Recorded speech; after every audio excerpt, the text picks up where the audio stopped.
Një njeri në Kroaci po konsideroj që si njeriu edhe ma me fat edhe ma pa fat në botë. Do me thonë Frejn Selak, i cili ka jetu në Kroaci, njihet si personi që është ma me fat edhe ma pa fat në botë.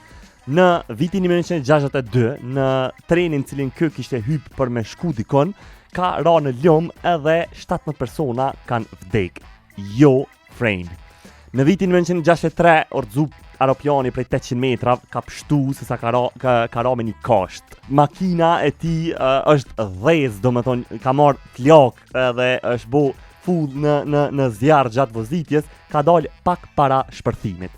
Një kamion gjithashtu njëre ka godit edhe ka nxerë për rrugës, po ka qenë 7 herë, 1, 2, 3, 4, 5, 6, 7 herë pranë vdekjes edhe krejt këto në fund janë shpërbly kur në vitin 2003 Frejn e ka ble një biletë lotaris edhe i ka fitu 900.000 euro.